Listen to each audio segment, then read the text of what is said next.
Unraveling the Mystery, Identifying Contractions and Abbreviations in Texts. Hello there, language explorers.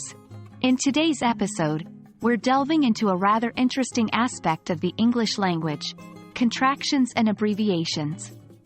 We'll specifically focus on how to identify these in different types of texts. This skill is particularly useful when dealing with formal writing, as it typically avoids contractions and abbreviations. By the end of this video, you'll have a better understanding of these language features and be more proficient in identifying and using them correctly. Before we can identify contractions and abbreviations, we need to understand what they are. Contractions are shortened forms of one or more words where an apostrophe replaces missing letters.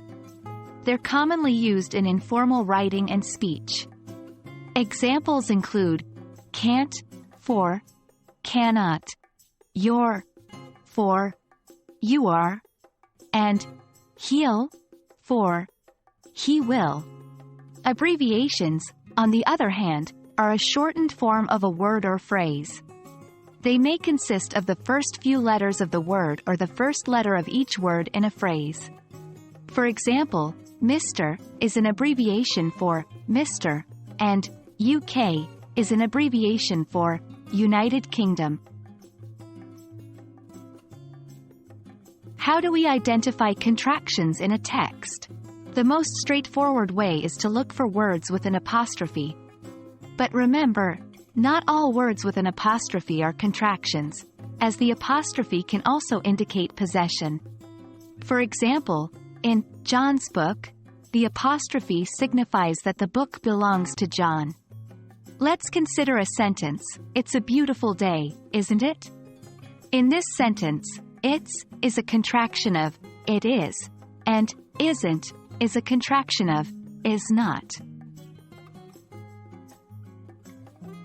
Spotting abbreviations can be slightly more challenging as they may not always have a clear sign like an apostrophe.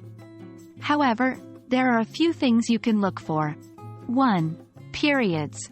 Abbreviations often include periods.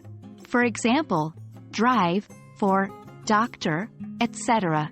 For etc. 2. Capital letters.